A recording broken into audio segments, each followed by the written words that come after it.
Over the weekend, we ran several stories about the assassination of American right-wing extremist Charlie Kirk. And the stories proved very popular with our audience, and there's a reason for that. Our audience skews older. If you're watching this, the odds are very, very good that you're over 45, and even better that you're over 55. And what the feedback we're getting from our audience is that they're worried about, their kids, but probably more likely their grandchildren, who are being maybe susceptible to this kind of radicalization online. And they want to know about it because up until now, if you're like me, you've seen the odd headline and the odd piece maybe on social media about Kirk or Nick Fuentes or any of these other hate mongers. And you know a little bit about it, you recognize the names, but that's about it.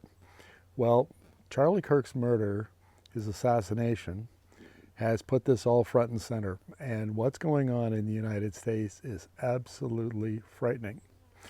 And our audience is worried that inevitably, as often happens, it'll drift across the 49th parallel into Canada. Well, folks, it's already here. Just this morning, Alberta Premier Danielle Smith was tweeting out on her X account, commiserating with Erica Kirk, Charlie Kirk's widow, and sort of saying nice things about their movement. Now, Erica Kirk has vowed to make her husband.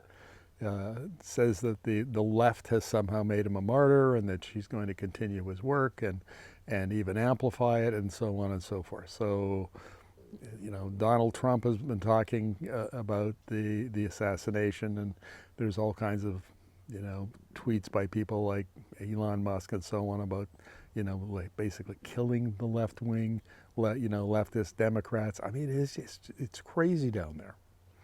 It is already in Canada, not to the same extent, but it's here, and there's a very good chance that it could get worse. So we're going to do what we've done in the past, and particularly with our coverage of the COVID-19 pandemic in 2020 and 2021.